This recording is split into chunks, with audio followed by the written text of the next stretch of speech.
Ya, mohon maaf.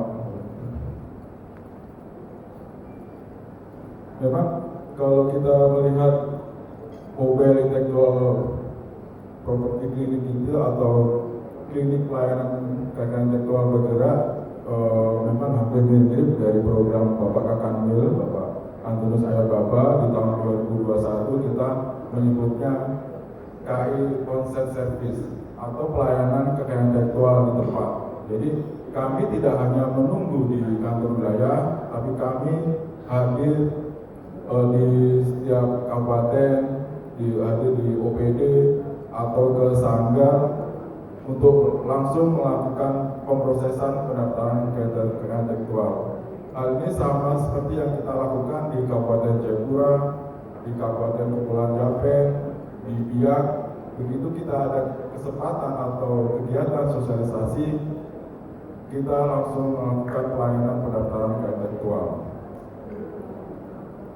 Oh, sudah siap. Baik, sudah. Waktu kami persilakan untuk Pak.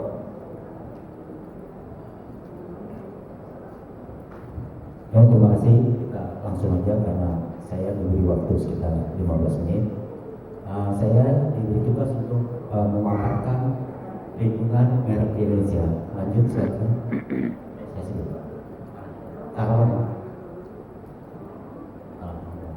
Oke. Kebanyakan dari teman-teman UMKM atau dari pemerintah daerah sendiri, Pemprov atau dengan stakeholder lain seperti universitas kadang-kadang masih bingung bahasanya. Saya ingin mematenkan pendaftaran merek saya atau mematenkan hak cipta. Padahal paten hak cipta merek itu rezimnya berbeda walaupun sama-sama haki. Lanjut. Ini ruang lingkup kekayaan intelektual personal. Satu terdiri dari merek dagang, paten, rahasia dagang, indikasi geografis, desain industri, DTLST, hak cipta. Lanjut. Ini dia haki kepemilikannya dibagi menjadi dua, yaitu kepemilikan komunal, yaitu EDT, ekspresi budaya tradisional, pengetahuan tradisional, indikasi geografis. Sedangkan kepemilikan personal, yaitu seperti hak cipta, kekayaan industri, terdiri dari paten, desain industri, merek, rahasia dagang, DTLST, dan varietas tanaman. Lanjut. Ini dasar-dasar hukum dari haki sendiri, merek dengan dasar Undang-Undang Nomor 20 Tahun 2016 tentang merek dan indikasi geografis. Lanjut saja. Ini dia tadi kalau Pak PT Pak Ilu itu menerangkan tentang minuman tradisional, terdapat beberapa haki. Saya mencontohkan di sini laptop. Laptop itu terdiri dari beberapa haki. Mereknya di sini contoh kasus adalah Asusnya. Bahwa untuk membedakan produk atau jenis untuk PC atau laptop itu dengan merek Asus. Hak ciptanya itu program-program komputer seperti musik, film, perangkat lunak. Untuk DTLST-nya itu penempatan daripada susunan hardware-nya. Tadi seperti Intel atau prosesornya, RAM-nya, dan seterusnya. Lanjut. Definisi merek di undang-undang baru itu lebih luas. Sini merek adalah tanda yang dapat ditampilkan secara grafis berupa gambar, logo, nama, kata, huruf, angka, susunan warna dalam bentuk 2 dimensi atau 3 dimensi. Yang terbaru itu mengatur dengan 3 dimensi, suara, hologram, atau kombinasi dari kedua tersebut. Lanjut. Ini syarat daripada sebuah merek, yaitu pertama, merek itu harus merupakan tanda atau representatif secara grafis. Kedua, memiliki daya pembeda. Tadi misalnya sama-sama minuman aqua, yang satu merek, sama-sama minuman air mineral, yang satu aqua, yang satu aqualala. Di Papua terkenal air mineralnya aqualala. Itu untuk membedakan produk-produk yang satu dengan yang lain dengan tanda tersebut. Lanjut, ya Mas. Ini merek tradisional. Merek tradisional itu berupa tulisan atau kata atau gambar. Contoh seperti bentuk itu kata saja. Indomie kata dan susunan warna. Logo Apple. Ini tahu nggak ibu atau bapak dengan logo tersebut? Mereknya apa, brandnya apa? Karena memakai brand ini orang pasti mempunyai nilai apa ya, percaya diri lah dengan handphone yang kita bawa sambil nongkrong yang isinya luar biasa dibandingkan merek-merek yang dari Cina. Jadi dengan logo itu saja bahwa mempunyai nilai tambah bahwa sebuah merek ini sangat kuat gitu, dengan jaminan atau kualitas yang bagus. Ini merek non tradisional Toblerone dengan foto jenis produknya yaitu coklat dengan segitiganya, dia berbentuk dengan foto yang berbentuk 3 dimensi. Hologram, ini hologram memang merek masih sedikit pendaftarannya karena hanya merek-merek tertentu saja biasanya dipakai untuk merek-merek produk kayak HP, kayak iPhone ya, atau barcode. Ini merek suara juga masih pendaftaran masih sedikit, yaitu seperti Tokopedia, Walls. Kalau di Bandung itu merek-merek yang masih belum siapa kepemilikannya, contohnya tahu apa yang sudah itu tahu bulat goreng dadakan. Itu seandainya ada yang mendaftar itu karena sudah jadi public domain, kemungkinan kita tolak. Kalau yang sudah memang hampir setiap tukang tahu kalau di Jawa Barat itu memakai suara seperti itu. Mungkin kalau di Papua mungkin juga ada yang jual apa gitu dengan sambil bernyanyi sambil jualan produk. Itu nanti pemiliknya siapa sebaiknya? Kalau begitu pemiliknya adalah Pemda setempat. Lanjut. Ini merek suara Tokopedia. Ini dia seperti itu. Tokopedia. Kayak seperti itu. Kadang-kadang nggak pakai suara ting di handphone itu punya. Kita orang udah tahu itu punya iklannya Tokopedia karena sering kita dengar, akhirnya kita hafal tuh. Kalau bunyi ada dering seperti itu. Lanjut. Ini contoh-contoh merek hologram. Lanjut lagi. Ini merek biasa. Kita bagi dua jenis merek. Kita bagi tiga jenis merek, yaitu merek biasa, merek kolektif, merek sertifikasi. Merek biasa yang kita gunakan di sini kita contohkan ton untuk jenis barang atau produknya burger makanan, Renat Bar, Plans, Nutrisari yaitu minuman sari jeruk. Ini merek kolektif, mungkin juga masih agak sedikit. Ini multi-rukun jadi digunakan oleh asosiasi, jadi atas nama kolektif beramai-ramai. Flower of Colombia. Merek sertifikasi, contohnya seperti logo halal, Majelis Ulama Indonesia, SNI, Standar Internasional, ISO. Ini 100% Jogja, jadi produk-produk yang dipakai oleh pemerintah dengan termasuk merek kolektif ini dia Pak. Nah langsung lanjut lagi. Ini jadi fungsi daripada merek adalah identitas produk. Jadi sama-sama semua produk ini memproduksi orange juice. Dengan label-label atau merek yang ini kita bisa membedakan mana merek-merek yang bagus, khasiatnya memang terasa, jeruknya asli. Kita bisa memilih, bisa membedakan. Lanjut. Ini contoh nih bahwa merek sebagai nilai tambah tadi Pak Yu menyatakan air mineral 1 botol tanpa merek seandainya dijual mungkin hanya 1.000 pun mungkin orang agak ragu membelinya. Tapi begitu dikasih gambar aqua atau dikasih merek aqua ada nilai jualnya. Apalagi seperti ini kopi kalau kita pakai kopi yang tanpa merek mungkin 5 ribuan per cup. Begitu dikasih merek seperti Starbucks ya. Di sini kita mencontohkan aja bukan mempromosikan suatu. Ini juga sama. Jadi bahwa produk sepatu ini yang ditanpa merek sama yang dikasih merek pasti pun nilai tambahnya pasti berbeda. Lanjut.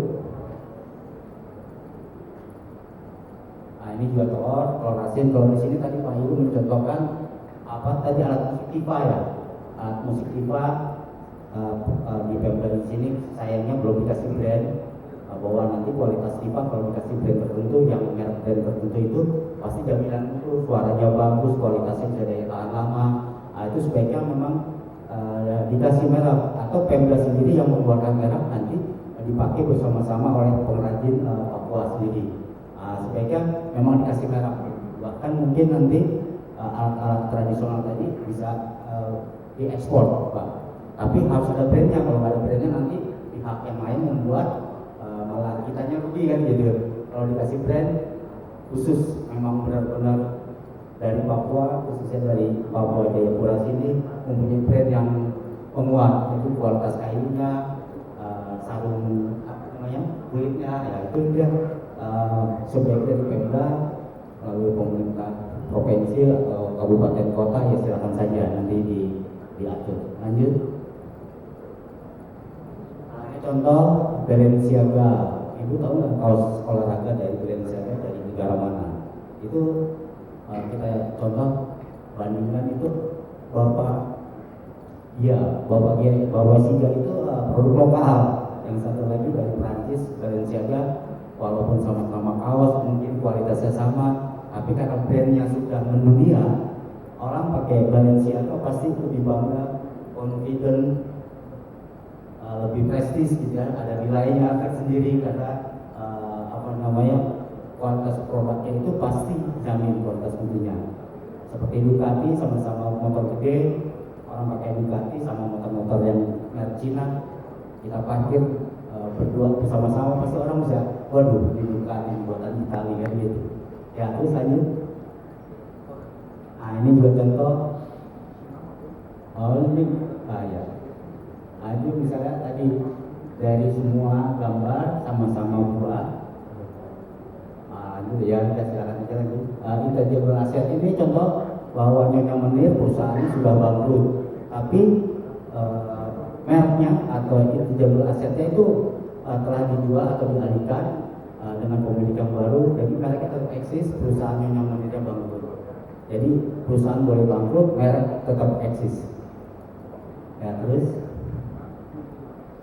ini fungsi pendaftar merek saya mengutip dari World Intellectual Property Organization bahwa fungsi merek itu satu, memberikan jaminan kepada konsumen untuk membedakan satu produk dengan produk yang lain. Kedua, membuat perusahaan dapat membedakan produk-produk yang mereka miliki merupakan alat pemasaran atau dan dasar untuk membangun citra atau reputasi. Ada jaminan mutunya dengan kualitas yang bagus. Lanjut aja karena waktu terbatas. Lanjut lagi. Begitu menggunakan merek itu sendiri. Kedua, dapat memberi izin kepada pihak lain untuk menggunakan merek tersebut. Melarang pihak lain untuk menggunakan merek tersebut. Biasanya para UMKM seperti saya sering sosialisasi di daerah-daerah lain, para UMKM itu ingin mendaftarkan merek, melihat dulu kira-kira merek saya laku enggak. Bahkan ada yang punya 7 cabang, 8 cabang, mereknya belum didaftarkan. Begitu kita datang, diperiksa, ternyata mereknya sudah ada yang punya. Ganti brand itu tidak semudah dibalikan tangan, karena di kepala masyarakat atau di kepala konsumen, brand itu sudah menjamin kualitas barang. Tiba-tiba udah ada guna, sedangkan udah punya 7 cabang, daerah bingung, Pak gimana nih Pak? Ya di kita bahwa merek ini atau hak ini adalah hak monopoli, tidak mungkin didobelkan atas nama pemilik yang berbeda. Lanjut. Nah ini tadi sudah diberikan bahwa hak memberi izin, mengalihkan dan menuntut. Lanjut lagi. Karena waktunya 15 menit. Ini Tokopedia sangat bagus sekali. Jadi kalau ada produk-produk yang dipalsukan kita jual di Tokopedia Tokopedia ngasih untuk pelanggaran merek dia ngasih data sendiri bahwa misalnya merek kita dipalsukan oleh orang lain, nanti kita kasih pendapat, masukkan ke situ bahwa Anda mengajukan laporan pelanggaran tentang merek-merek yang palsu. Di sini Tokopedia ngasih ngasih tempat lah untuk kita berkeberatan terhadap merek-merek yang dijual di Tokopedia. Lanjut.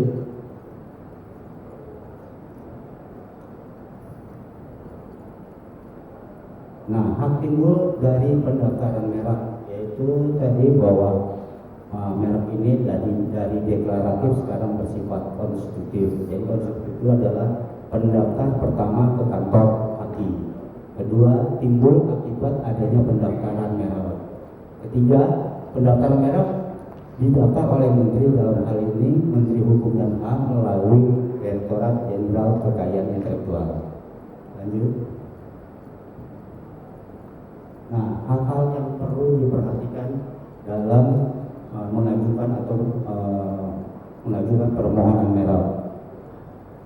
Satu, tidak meniru. Jadi kebanyakan kalau di Jakarta atau di kota-kota besar, habis jalan-jalan dari luar negeri, ini ada merek yang bagus, misalnya merek sepatu atau merek tas atau dompet, terus dicek di PDKI kita, nggak ada, didaftarkan.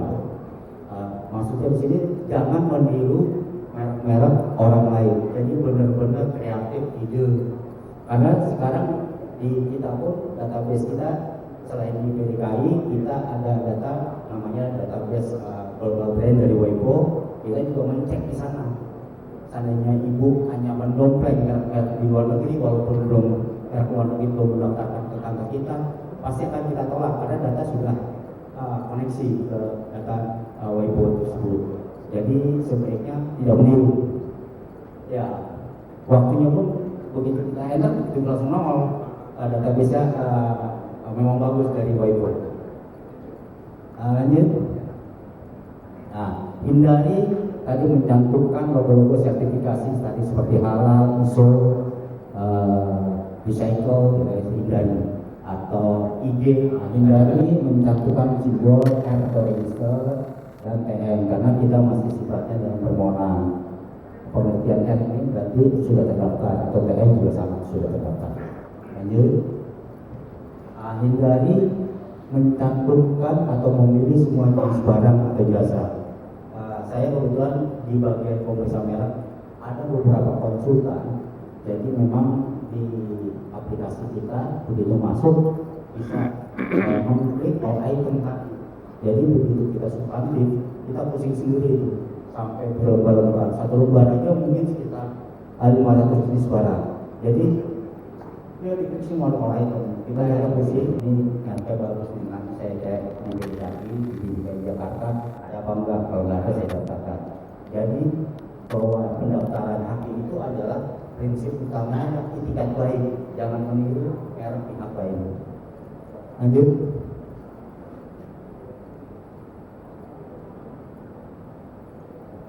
Lanjut saja lagi, waktunya terbatas. Ini untuk penelusuran. Cek PDKI di sistem klasifikasi merek, global brand, indikasi geografis. Gunakan alamat email yang jelas.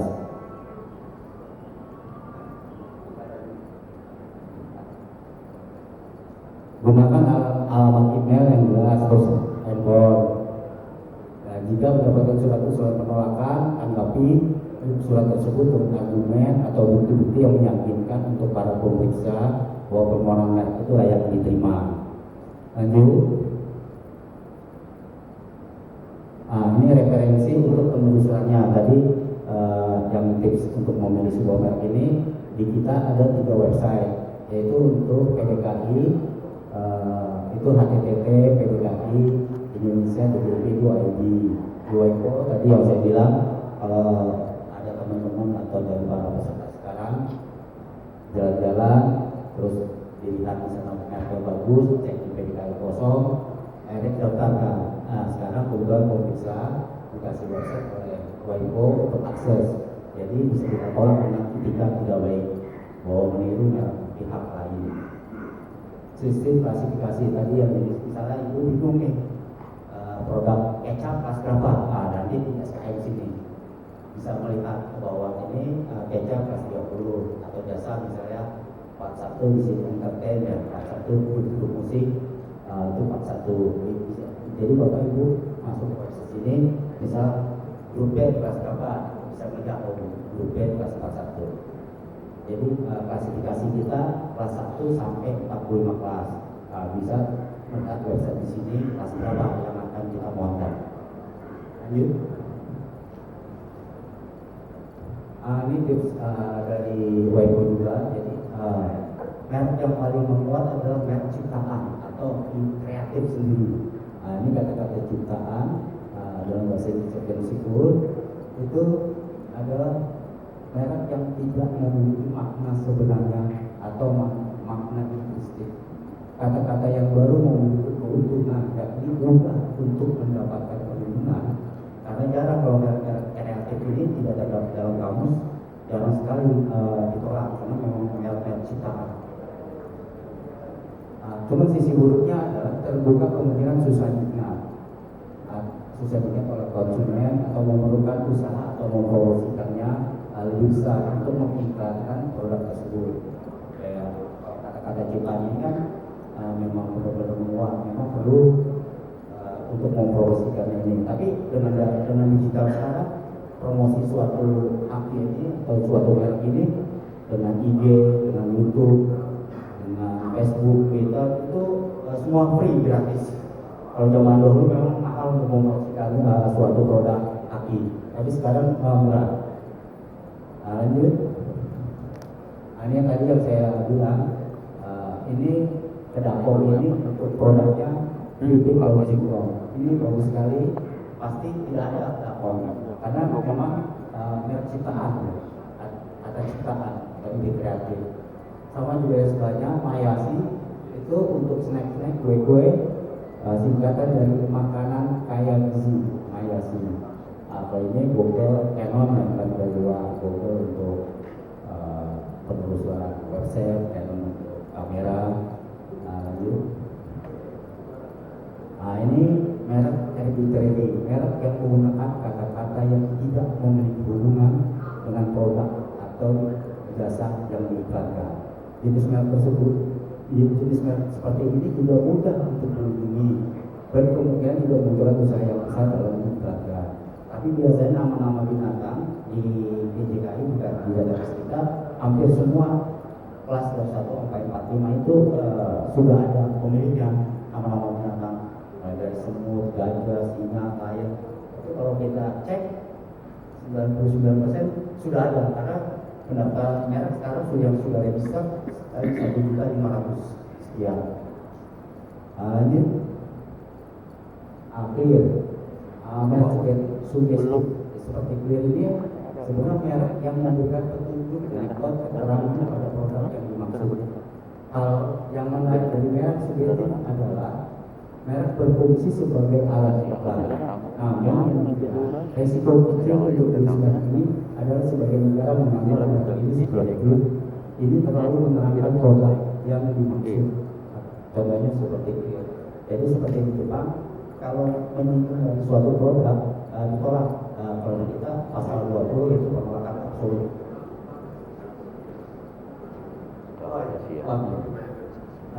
Kebetulan Pak Moderator sudah mengingatkan, nanti kalau ada pertanyaan nanti kita ada sesi diskusi atau pertanyaan. Assalamualaikum warahmatullahi wabarakatuh. Baik, memang kita ketahui merek ini sangat penting terutama bagi UKM, pengusaha usaha. Dan setahu saya Pemda ini juga mempunyai usaha ya. Contohnya hotel yang di 25 yang provinsi punya hotel besar. Hotel yang 25 atas itu ya, Tumben. Setahu saya hotel ini belum daftarkan, setahu saya. Nah, ini kan merupakan aset Pemda dan seharusnya dari pihak OPD terkait segera untuk mendaftarkan, karena jangan sampai ada pihak lain yang mendaftarkan, nanti harus ganti nama, mau tidak mau harus ganti nama. Memang merek tadi saya ternyata fungsinya sangat penting terkait identitas produk, nilai tambah jual, jaminan kapasitas. Sering kita mendengar bahwa kopi terenak itu bukan di Starbucks, dan HP yang tercanggih itu bukan Apple atau iPhone. Tapi kenapa orang berlomba-lomba untuk ngopi di Starbucks, di iPhone? Karena itu ada prestige atau nilai lebih, nilai kualitasnya dijamin. Baik. Nah, setelah pemaparan ketiga narasumber, baru kita buka sesi tanya jawab. Untuk pemateri kedua, yaitu dari terkait indikasi geografis kepada Bapak Rizky, waktu kami persilakan. Waktu sama 15 menit, tapi lewat sedikit tidak apa-apa. Karena begitu pentingnya indikasi geografis di Papua ini. Baik, silakan.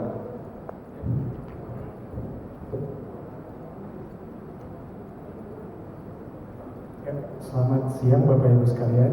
Yang saya hormati Bapak dan Ibu pejabat dan pegawai dari Kemenkumham Provinsi Papua. Yang saya hormati teman-teman dari DJKI dan Bapak Ibu sekalian, para peserta yang hadir pada acara kali ini. Pertama-tama perkenalkan, nama saya Rizky dari Sudut Indikasi Geografis. Kebetulan saya sudah bekerja di Indikasi Geografis selama 4 tahun. Oleh karena itu, pada kesempatan kali ini izinkan saya sharing pengalaman saya dan pengetahuan saya selama saya di Sudut Indikasi Geografis. Mungkin untuk slide-nya bisa dipaparkan.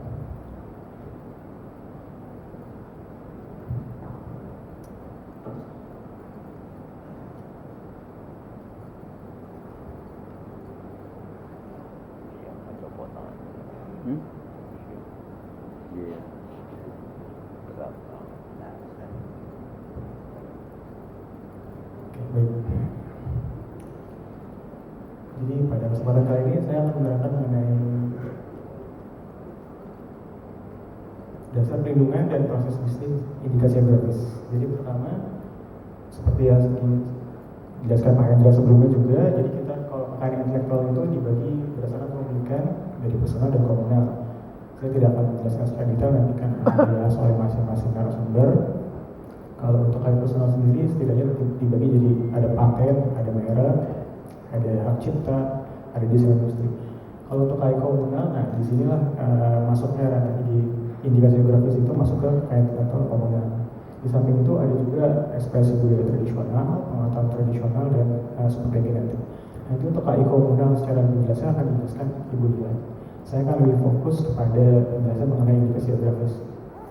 Nah, kalau dari sistem perlindungan KI-nya sendiri memang ada dua, ada deklaratif dan konstitutif. Jadi kalau deklaratif itu pendaftar sebagai pemilihan itu tidak ada, itu adalah suatu tanda yang menunjukkan daerah asal suatu barang atau produk di mana karena faktor lingkungan geografis itu bisa faktor alam, faktor manusia, atau kombinasi dari keduanya sehingga menghasilkan reputasi, karakteristik, dan kualitas terhadap barang tersebut. Jadi kalau kita breakdown satu persatu, suatu tanda yang menunjukkan daerah asal suatu barang atau produk. Nah, tanda di sini itu bisa nama tempat, daerah atau geografis, atau tanda tertentu lainnya menunjukkan daerah asal suatu barang. Kemudian barang dan atau produk. Jadi kalau produk IG itu objek perlindungannya bukan tanaman atau hewan hidup ya Bapak Ibu. Kalau misalnya tanaman sendiri atau hewan hidup itu masuknya ke perlindungan varietas tanaman atau galur hewan untuk hewan.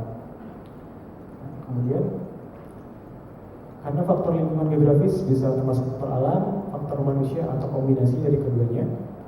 Jadi kalau faktor alam itu biasanya yang paling banyak berpengaruh kepada produk-produk IG, perkebunan atau perikanan dan lain-lain yang di situ bisa dari jenis tanahnya, dari bentang alam, ketersediaan air, ketinggian tempat, dari iklimnya, misalnya dari curah hujan, atau dari faktor lain yang terkait alam yang dimana faktor-faktor tersebut itu memberikan pengaruh pada end produknya, produk yang dihasilkan punya karakteristik tertentu akibat faktor alam tersebut.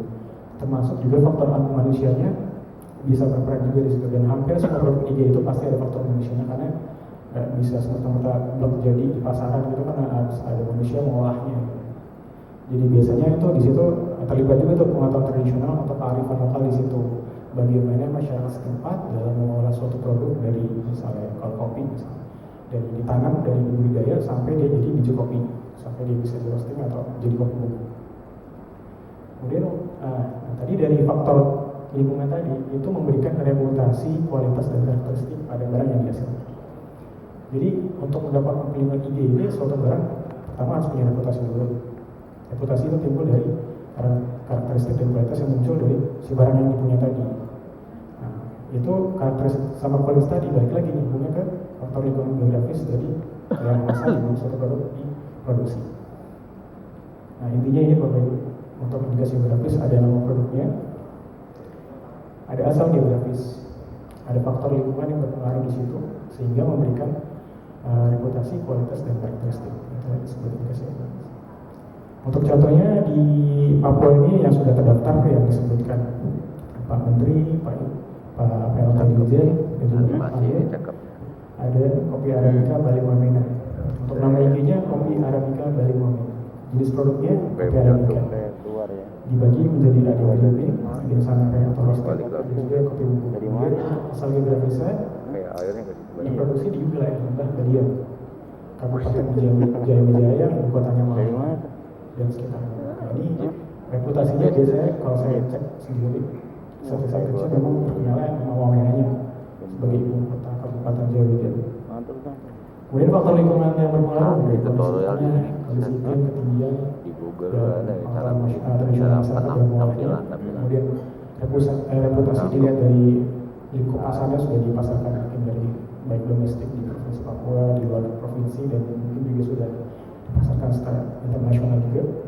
Kemudian untuk kualitas bisa dilihat dari ada standar untuk busuk, kadar A yang di bawah 13%, ada kotoran dan lain-lain.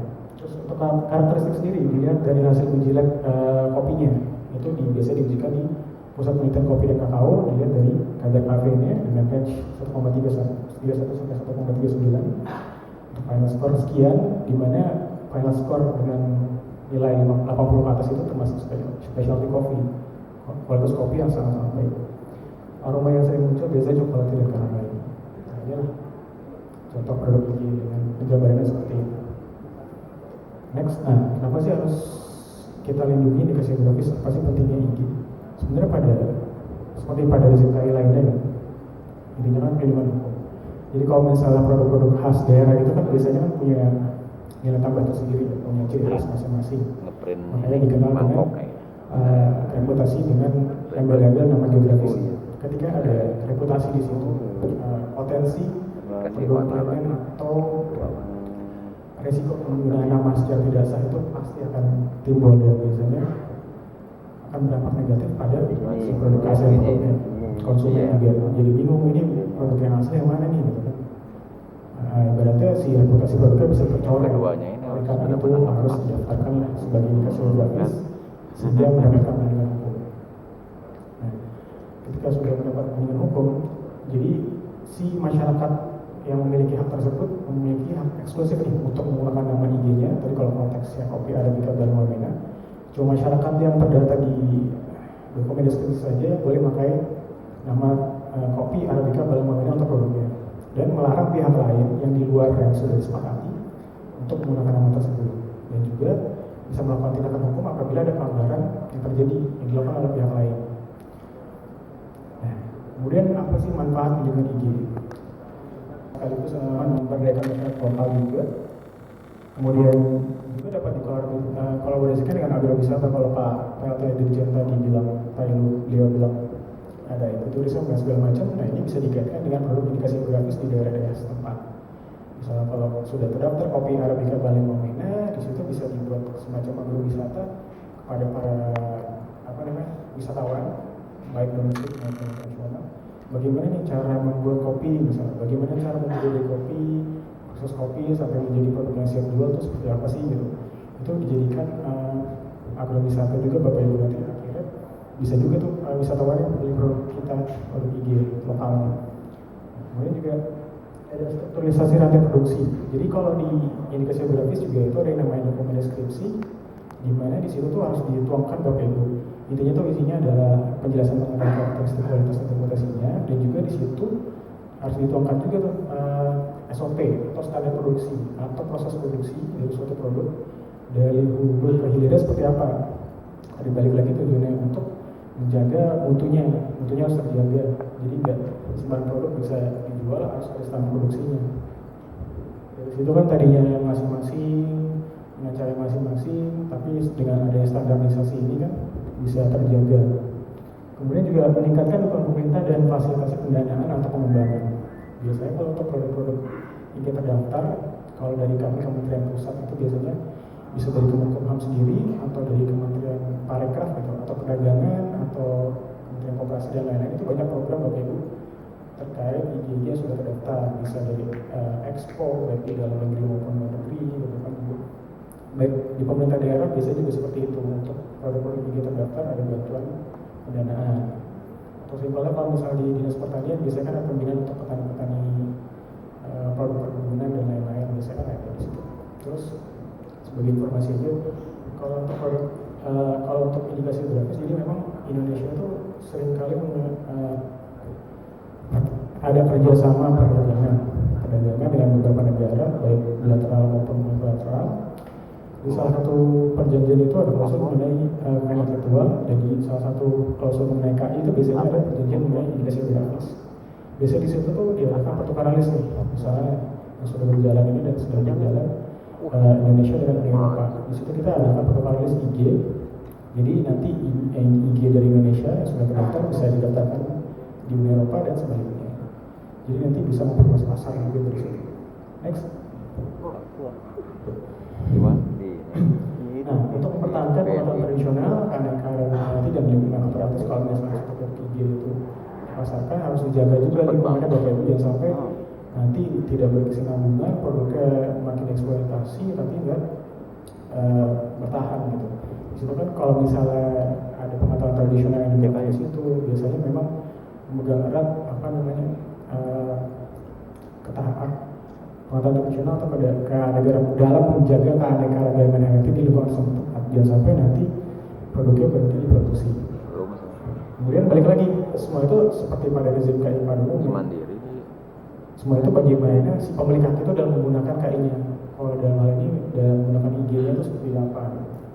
Jadi nggak semata-mata misalnya IG didaftarkan langsung naik, tapi kalau misalnya rambu-rambu yang ditetapkan masyarakat itu sendiri dalam dokumen eksekusi itu ditetapkan, seharusnya harga itu otomatis naik, pendapatan naik. Next. Nah, sebelum didaftarkan sebagai IG, Bapak Ibu harus ngecek dulu nih, kira-kira berpotensi nggak produk Bapak Ibu yang ada di Papua ini untuk didaftarkan sebagai indikasi geografis.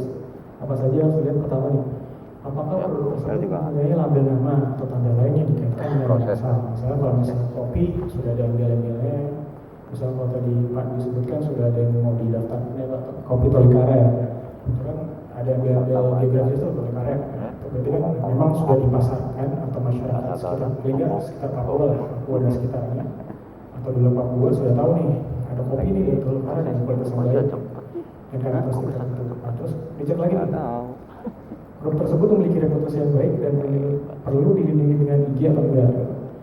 Produknya harus dicek dulu punya reputasi nggak nih, atau jangan paling ya masyarakat lokal aja yang konsumsi gitu, yang di luar itu belum tahu gitu. Jadi mungkin bisa jadi memang belum lama diproduksi, baru belum sampai 10 tahun atau belasan tahun gitu kan, itu berarti belum punya reputasi itu. Next. Kalau contohnya yang udah punya reputasi yang kita tahu, misalnya kalau kopi Gayo atau Kintamani itu kan sudah dari zaman penjajahan, mungkin dari zaman Belanda itu sudah diproduksi oleh mungkin. Reputasinya sudah sangat baik, sudah sangat terkenal. Nah, itu produk-produk yang perlu dimiliki sebagai indikasi geografis. Next, apakah produk tersebut mempunyai ciri khas jika dibandingkan dengan produk serupa dari daerah lain? Nah, ini juga harus diperhatikan juga untuk produk IG itu, dia bisa punya ciri khas masing-masing nih. Kalau ngomongin kopi, memang kopi ini banyak sekali tersebar di seluruh daerah di Indonesia. Varietasnya juga mungkin sama, kopi Arabica.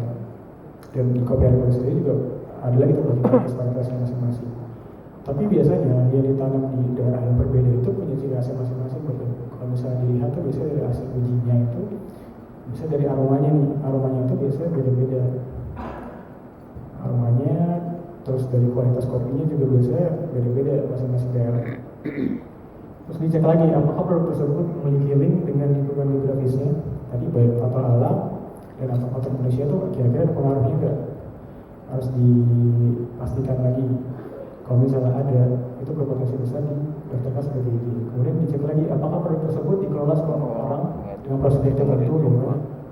Jadi kalau IG kan memang sebenarnya kayak komunal termasuk dalam kayak komunal, jadi memang harus banyak masyarakat nggak cuma satu dua orang, satu kelompok aja, tapi memang diampu oleh banyak masyarakat, diproduksi oleh banyak masyarakat lokal gitu. Dan harus ada prosedurnya, prosedur yang jelas.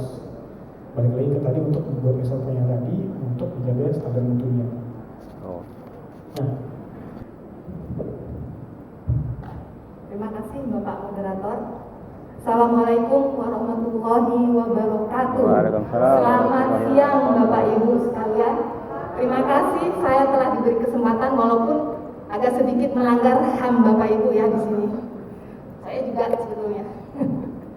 Jadi di sini saya akan melanjutkan terkait dengan kekayaan intelektual komunal. Jadi saya di sini tuh pergi ke pasar beli tepung ketan, Bapak Ibu. Jangan lupa ajak saya. Asik. Terima kasih untuk kesempatan.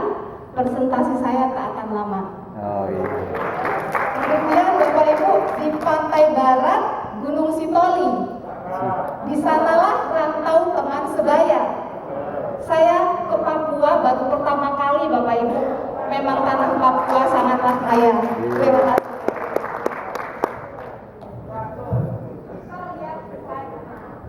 Bapak Ibu bisa lihat di sini bagaimana kita membuka dulu salah satu KIK di Papua, yaitu sumber daya genetik buah merah sentani atau buah melek. Di sini Bapak Ibu mungkin bisa lihat nanti di googling. Bagaimana kita bisa bicara kekayaan intelektual komunal di sini? Historinya adalah ternyata di forum internasional itu sudah ada Bapak Ibu forum yang memang membicarakan terkait dengan KIK. Kalau istilah kita kekayaan intelektual komunal, tapi di sana kita singkat ada suatu komite di bawah WIPO yang membahas terkait GRTKF. Nah, di sini GRTKF ini adalah sumber daya genetik, pengetahuan tradisional dan folklore. Itu kalau di bahasa Indonesia ya kita kenal sebagai kekayaan intelektual komunal.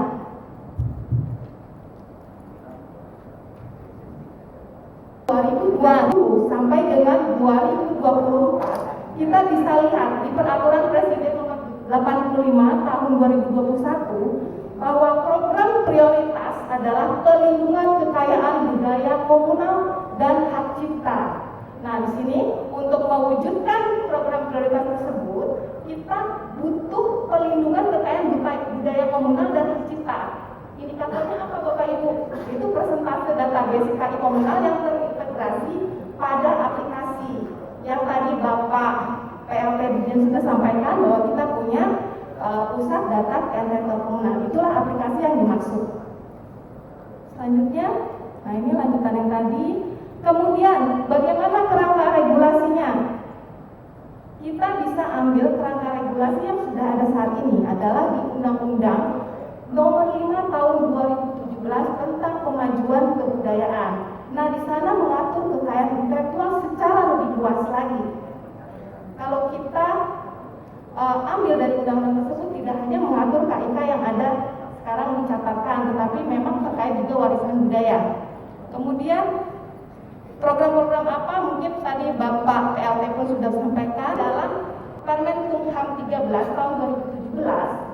Di sana mengatur tentang data kekayaan intelektual komunal, bahwa kekayaan intelektual komunal itu berupa pengetahuan tradisional, identitas masyarakat Bali, bagaimana mereka dengan pengetahuan dan teknologinya untuk mengairi sawah, manajemen bagaimana supaya para petani tidak berebut dalam pengairan sawah. Nah, itu kita kenal sebagai sugap, dan ini bagian dari pengetahuan tradisional.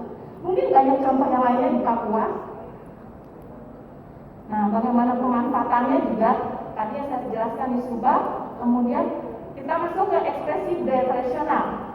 Ini kaitannya dengan tercipta atau salah satu jatuh karya nenek moyang turun temurun diwariskan dan terus dilestarikan.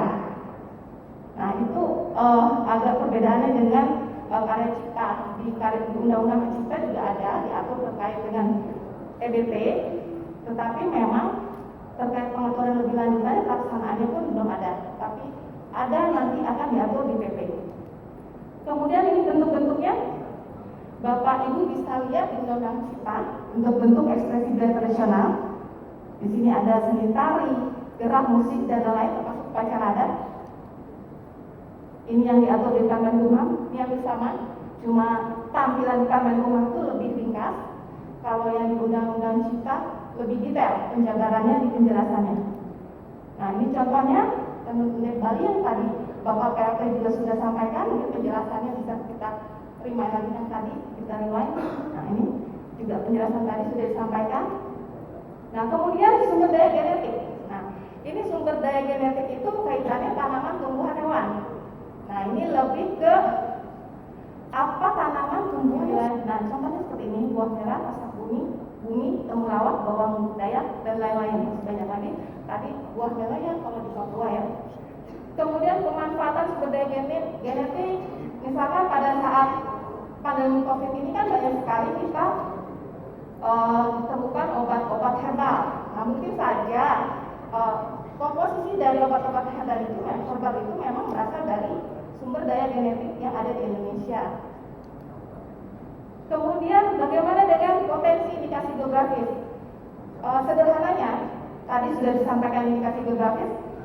Kalau potensi indikasi geografis adalah dia belum didaftar dan belum memenuhi syarat untuk didaftar sebagai indikasi geografis. Makanya bisa dicatatkan masuk ke dalam potensi indikasi geografis. Nah, pencatatan kekayaan intelektual komunal ini Bapak Ibu itu tidak perlu bayar. Nah, kalau rezim KI yang lain kan IG harus daftar dan ada PNBP-nya. Kalau catat tidak perlu bayar, jadi tidak bayar kenapa harus susah?